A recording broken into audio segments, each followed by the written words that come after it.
افسوس، صد افسوس اس بات پر کہ ہم نے اصحاب رسول صلی اللہ علیہ وسلم پر اتنے طعن کرنے شروع کر دیے ہیں کہ یقین کیجئے دل افسردہ ہو جاتا ہے۔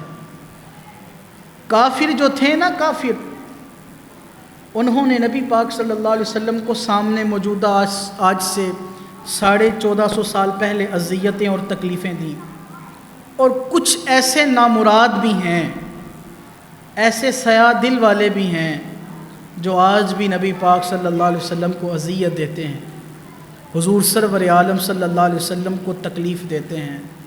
یاد رکھنا، ایسے سیاہ دل والے کبھی کامیاب نہیں ہوں گے۔ یہ قیامت کے دن یہ اپنے سیاہ دلوں کے ساتھ یہ نبی پاک صلی اللہ علیہ وسلم کا سامنا نہیں کر پائیں گے، یہ بات یاد رکھیے۔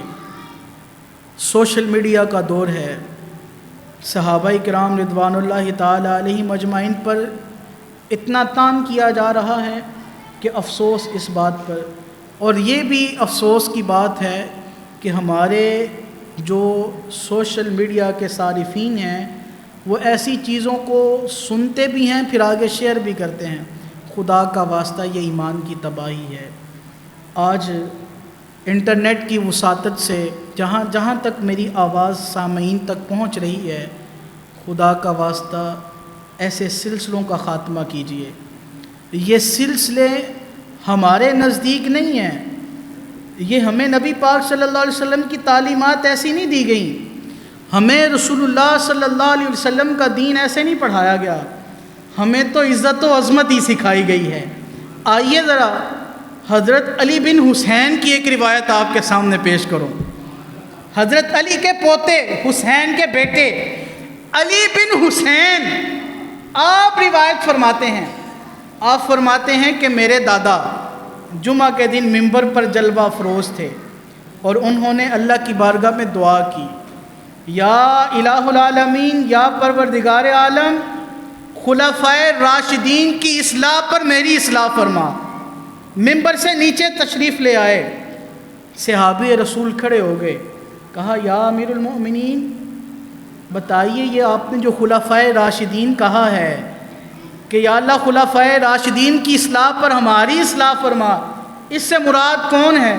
تو حضرت علی پاک رضی اللہ تعالیٰ عنہ کی آنکھوں میں آنسو آ گئے، رو پڑے۔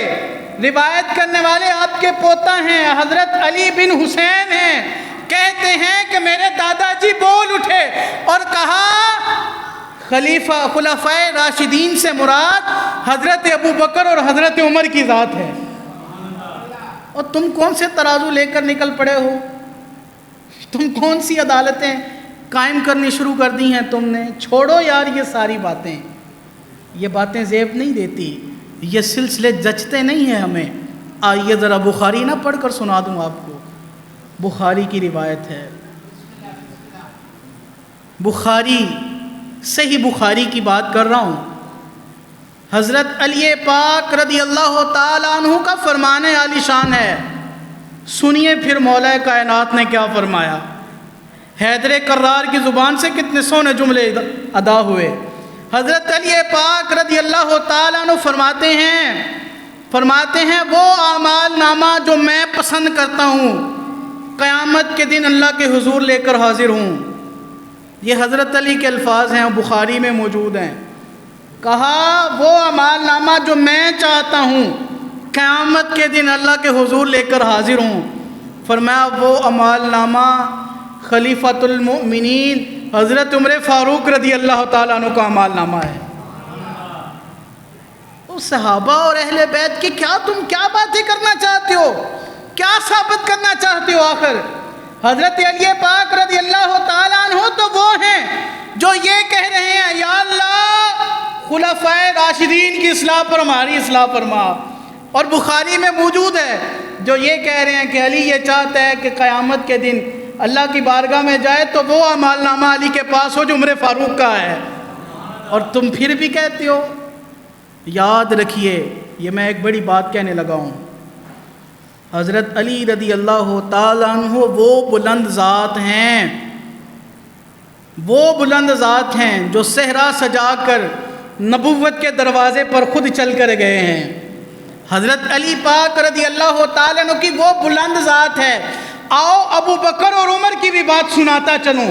حضرت ابو بکر اور حضرت عمر رضی اللہ تعالی عنہما وہ اسلام کے شہزادے ہیں جن کے دروازوں پر میرے نبی صلی اللہ علیہ وسلم اپنے سر پر سہرا سجا کر خود تشریف لے کر کے گئے۔ جو حضور کے گھر سہرا سجا کر آیا وہ بھی با کمال ہے، اور جس کے گھر میں حضور سہرا سجا کر گئے وہ بھی با کمال ہیں۔